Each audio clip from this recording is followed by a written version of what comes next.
Hello, I'm Mr. Eliason, and welcome to APUSH. Today we're going to continue the story of the American War for Independence and American Revolution, discussing a little bit about the aftermath of the Battle of Bunker Hill and how the rest of the colonies had to figure out what the heck is going on here. Is Boston in revolt? Are we all in revolt? Are we joining together here? Or is this an attempt to get better conditions and concessions from the king? Or is this something different? And so today, all of these august people are going to join together in order to try to answer all of those questions. So let's dive in. Here are our basic objectives for today. We're going to talk about the various groups that were involved in the American Revolution. We're going to talk a little bit about the Second Continental Congress, and then we're going to talk a little bit about the early course of the War for Independence and the trends that we're going to see throughout. So let's get started. First, the Loyalists versus Patriots. The colonists, in their opinions about what should happen in this war, were divided about evenly into thirds. A third of them tended to be patriots who supported the Bostonians and wanted to push for greater concessions from the British and potentially even independence. On the far other side, there are the Loyalists who wanted to stay loyal to Great Britain. They were often called Tories because that's the name of the British monarchical party in English politics. And then a third of the colonists wanted to be left the heck alone and not to have to deal with all of this stuff. So, people from all walks of life tended to, as it says here, of course, tended to go into all of these different groups. But in general, the Patriots tended to be more northern, and they tended to be more merchants, and they tended to be more, generally like immersed in Enlightenment philosophy. Loyalists tended to be Southerners, tended to be British officials, tended to be, New Yorkers or Quakers who were pacifists, and generally Native Americans and black people tended towards the Loyalist side, although both Native Americans and both free and enslaved black people fought on all sides. So, in general, the British government did try to convince enslaved people to join them to some extent, and enslaved people did try to reach out to the British government. Here we have Slaves' Appeal to Thomas Gage, who argues that the British should free the enslaved people, and this would lead to or demonstrate to the colonists that they were really dedicated to liberty. So Thomas Gage did not free enslaved people, but the governor of Virginia did issue a proclamation to that effect. But we'll talk more about that later. Dunmore's proclamation, this British offer from the governor of Virginia, was basically that enslaved people, if they would run away from their masters and or their owners and would join the British forces, they would get freedom. Many enslaved people took them up on this, but the unintended effect was it tended to push Southern plantation owners more firmly into the Patriot camp because they were worried that the British would grant freedom to their enslaved people, and it led to super racist propaganda like the one that you see here. So, some enslaved people did escape and join the British, and thousands of enslaved people would gain their freedom, some of them even fleeing back to England after the war. Generally, the battle between the Patriots and the Loyalists was fought in a number of different ways, one of which was dueling pamphlets. Here we have Charles Inglis, quote, who says, "The protection of our trade while connected with Britain will not cost a 50th part of what it must cost were we ourselves to raise a naval force sufficient to this purpose. While connected to Great Britain, we have a bounty on almost every article of exportation, and we are better supplied by goods by her than we could be elsewhere." So basically arguing that the benefits of being tied to Great Britain are greater than the costs. On the Patriot side, Thomas Paine wrote this pamphlet called Common Sense, which we see just an excerpt from here. Quote, "I have heard it asserted by some that as America has flourished under her former connection with Great Britain, that the same connection is necessary for her towards her future happiness, and will always have the same kind of effect. Nothing can be more fallacious than this type of argument. We must as well assert that because a child is thrived upon milk, he is never to have meat, or that the first 20 years of our lives is to become a precedent for the next 20. And so we see these type of common sense arguments arguing that the United States would be better off being independent. And so Common Sense was a relatively well-read pamphlet and persuaded a lot of people to support independence. All the colonial governments also created committees of safety. So the Continental Association created these committees of safety, which again are like local enforcement agencies, whose goal it was to recruit people for colonial militias and to get rid of any loyalists who look like they're sabotaging the process. And so, although there were lots of loyalists still in the colonies, by this point, the public sentiment was trending patriot, and most loyalists kept their head low, lest they be tarred and feathered. And most British governments were forced out of areas controlled by patriots by the time that independence was declared. So, royal officials only really existed in the areas that were directly controlled by the British Army, and the colonists, the patriots, controlled most of the rest of the colonies. Here we hear the attack on loyalists. Quote, "My lord, on the 24th of this month at about 9 o'clock, I heard a very great huzzahing in the streets, and the sending out forth that they had seized upon one Hopkins a pilot, and were tarring and feathering him. And soon after they brought him in a cart along by my house, such a horrid spectacle I never really saw. They made a man stand up in the cart with a candle in his hand, and a great many candles were carried around the cart, and thus they went through most of the streets of the town for upwards of 3 hours. And, on inquiring what he had done, I was informed that he had behaved very disrespectful to the Sons of Liberty, and gave some toasts which gave great offense." So, if you're a loyalist still hanging out in the colonies, no toasts giving offense, much less any attempts to help the British. The colonists came together in a second Continental Congress with representatives from all the colonies here. Here we see all our august founding fathers. You can see Thomas Jefferson and John Adams and Washington and Benjamin Franklin and all of those guys. And they got together to do a couple things. The first thing was they drafted an olive branch petition, which they sent to the king, laying out their grievances and basically saying, hey, if you return things back to the status quo of salutary neglect, everything could be cool and we'll stop this whole deal. It's unlikely that this was going to work. The king refused to even receive it, and it's generally assumed that this was a way to get people who were on the fence to support independence by offering the king terms that he would never accept, and then when he didn't accept them, basically saying, well, you see, we tried to negotiate with him and it just wasn't possible. So, in the aftermath of this, we have the Declaration of Independence.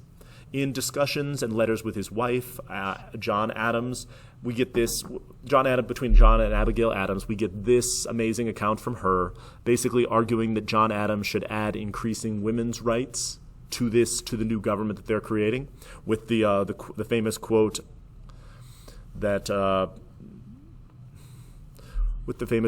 that, quote, "I would desire that you would remember the ladies and be more generous and favorable to them than your ancestors were." On July 4th, 1776, they drafted the Declaration of Independence with the whole, in the course of human events, it becomes necessary for one people to dissolve the political bonds, and we hold these truths to be self-evident that all men are created equal. The original draft was by Thomas Jefferson, but it was edited by a couple other people, and so although we say he's the writer of the Declaration of Independence, it was more of a collaborative job with other people, editing in and editing out various parts. So with independence declared and all the colonies at this point on board, they went about creating a continental army rather than relying on local militias. So they're going to create a centralized army that will be controlled by the Second Continental Congress.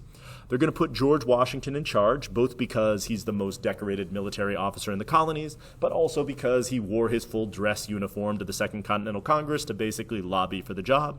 So Washington's going to be the general and commander-in-chief, and we're going to create an army for him. We're also going to create the first government of the United States of America, although we're not necessarily there yet. So it's going to take a little bit of time to draft this government, but the articles had limited powers, mostly designed to fight and win a war of independence. It's going to have a single unicameral legislature, with each state having equal representation, because that was absolutely necessary to get the small states on board. And so it could borrow and print money and establish weights and measures and things like that, and establish an army and navy, all those sort of things. So we'll talk more about the Articles of Confederation later. Just know it's the government put in place by the colonies to try to fight the war for independence. The British send 3 generals to control their forces. General Gage at this point is still in Boston, but he's not going to be one of the major players going forward, at least after the stuff that we're going to talk about in a moment. So the 3 generals you need to know are General Howe, General Henry Clinton, and General John Burgoyne. All of these guys are of approximately similar rank, so none of them can order each other around. All of them have their own sort of independent armies, and they're theoretically writing back to England for orders, but of course the orders often take weeks, and they have to go through various levels of British bureaucracy, and so the whole thing is truthfully a massive hot mess. The British government is very, very unorganized here, and not appointing one single person to control the war effort is going to have disastrous consequences here on out. The British are going to try to occupy the cities and keep the colonists and cut the colonies in half, specifically isolating the New England colonies from the others, assuming correctly that those were the most radical. The Americans, their goal is basically to not lose.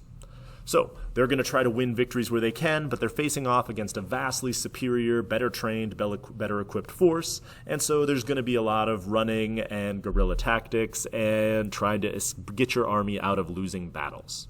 So before we talk about losing battles, let's talk about some winning, some ways where the colonists won and succeeded. The Battle of Ticonderoga is one of the most important early battles of the war. Ticonderoga is about halfway up between Canada and New York City, up in New York.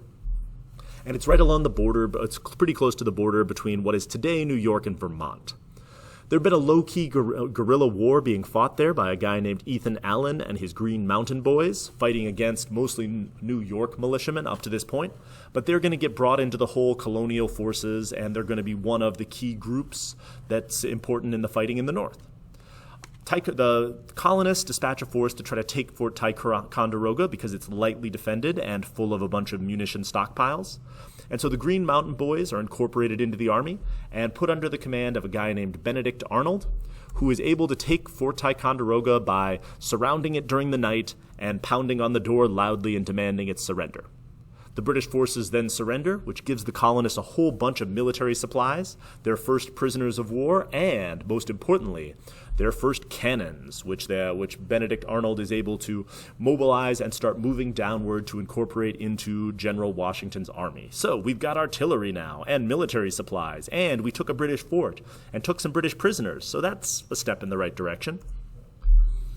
Unfortunately, the second half of Benedict Arnold's plan is the invasion of Canada. A general named Montgomery and Arnold split their forces and attempt to attack Quebec. General Montgomery is killed, and the whole invasion of Canada is a massive fiasco that loses the Americans a bunch of troops and some really good generals. We had sort of hoped that the Canadians would rise up against us, but it turns out that, although the French Catholics in Quebec didn't super like the British, who they liked even less was the Puritans of New England.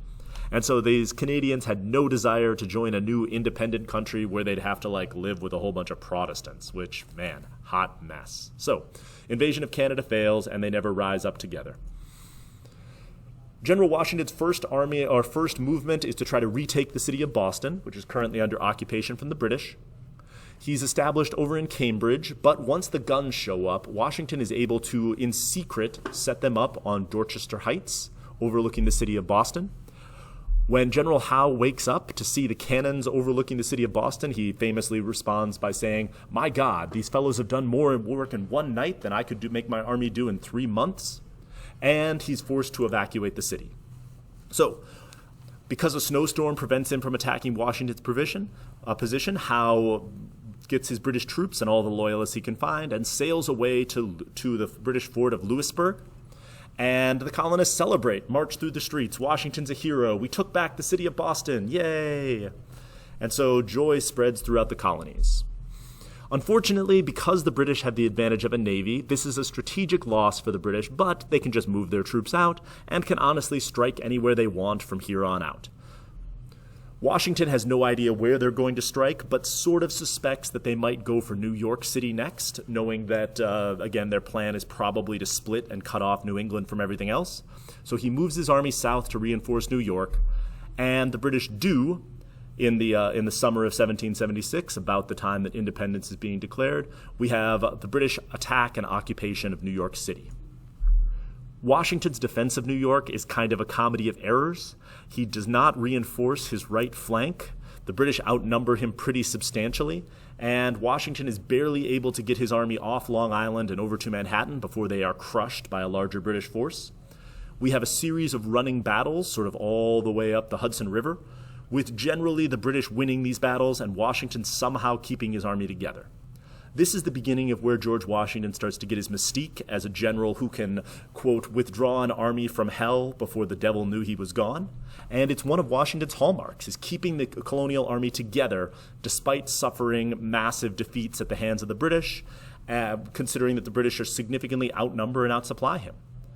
So New York City falls into the hands of the British, and they'll control it for the entire rest of the war. From here on out, what we end up seeing is similar sort of engagements. In general, the Americans are more dedicated to the cause. They have something they're fighting for, whereas the British tend to not follow up on their advantages because they have this really complicated problem. They're fighting a military conflict to try to get a peaceful diplomatic settlement. And so if the British Navy shows up and obliterates Boston, sure, Boston's gone. But the rest of Massachusetts is now probably going to be resigned to fight even harder.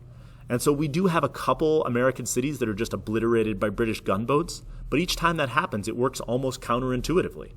And so in the end, the Americans, the British can't bring all their force to bear against the Americans, which allows Washington to escape pretty frequently. And so the colonists have now won some great victories in Boston, but Washington's on the run, being chased by General Howe.